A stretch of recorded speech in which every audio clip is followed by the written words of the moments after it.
1시간 기도, 성경 10장 읽기, 묵상 꾸준히 하면 은혜도 받고 재미있습니다. 역대하 27장 1절에서 9절 바른 길을 걸어야 합니다. 요즘은 내비게이션이 길을 안내하여 얼마나 편한지 모릅니다. 내비게이션이 없을 때는 길을 잘못 들어 고생할 때가 종종 있었지요. 내비게이션이 있어도 그 안내를 받지 않고 나름대로 감각으로 가다가 갑자기 길이 없어 막막할 때가 있습니다. 인생길도 마찬가지거든요.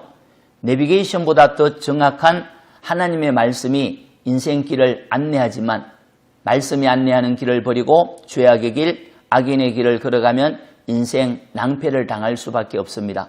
그러나 겸손한 마음으로 하나님의 말씀이 안내하는 의인의 길, 정직한 길을 걸어가면 인생은 복을 받습니다.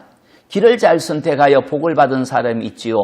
우시아의 아들 요담입니다. 6절 요담이 그의 하나님 여호와 앞에 바른 길을 걸었더니 점점 강성하였더라. 바른 길을 걸었더니 점점 좋아졌다는 겁니다.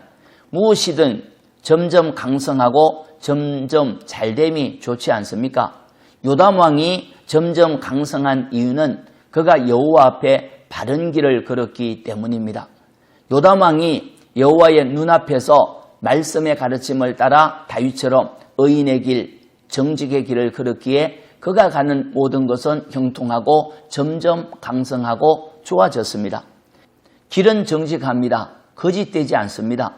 의인의 길을 걸으면 의인의 복을 받고 죄인의 길을 걸으면 죄악의 열매를 남길 수밖에 없습니다. 길은 정직합니다. 거짓되지 않습니다. 육신의 욕망을 따르는 길은 육신의 열매를 맺고 성령의 인도함을 따르면 성령의 열매를 맺습니다. 길을 잘 선택해야 됩니다. 내비게이션과 같은 말씀의 가르침을 따라 여호와를 경외하고 성령의 인도함을 받으면 점점 좋아지고 강성해지는 복을 받습니다. 요담 왕이 바른 길을 걸었으니 무엇을 하든 하나님 중심이었지요. 3절입니다. 그가 여호와의 전 윗문을 건축하고 오벨 성읍을 많이 증축하고 유다 산중의 성읍들을 건축하고 숲을 가운데 견고한 진영과 망대를 건축하고 암몬 자손의 왕과 싸워 이겼더라. 요담 왕이 가장 먼저 한 것이 무엇인지 아십니까? 여호와의 전 성전의 문을 건축하였습니다. 그리고 성벽들, 문들, 망대를 건축했지요. 다른 급한 것들을 해결하고 여유가 있을 때 성전의 일을 한 것이 아니라 가장 먼저 성전의 일부터 했다는 것입니다. 여호와 중심의 신앙이었다는 것이죠.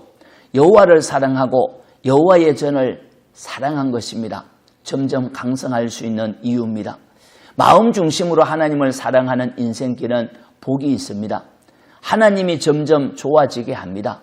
요담 왕은 성전을 건축한 후 성벽과 성읍과 망대를 건축하고 전쟁할 때 승리했지요. 하나님께서 은혜를 주신 것입니다. 마음 중심으로 하나님을 사랑하면 점점 잘 되는 복을 받습니다. 바른 길을 걸어가야 되지요. 바른 길을 통하여 점점 잘 되는 복을 누리기 바랍니다. 아멘. 하나님, 지난달보다 다음 달이 더 좋아지고 어제보다 내일이 더 좋아지는 길이 있음을 감사합니다. 바른 길이라고 했습니다. 하나님을 사랑하는 길, 정직의 길이라고 하였습니다. 하나님 중심으로 살아가는 길이라고 하였습니다. 바쁘고 힘든다고 뒤로 미루지 아니하고 가장 먼저 하나님을 사랑하고 주님을 섬김으로 인생이 점점 잘 되는 복을 누리기를 원합니다. 깨닫게 하여 주옵소서. 예수님의 이름으로 기도합니다. 아멘. 기도입니다. 첫째, 바른 길을 걷게 하소서. 둘째, 선교지에서 힘을 다하는 선교사들에게 은혜를 주소서. 찬송 516장 옳은 길 따르라 의의 길. 하나님 신뢰하여 형통하기 바랍니다. 아멘.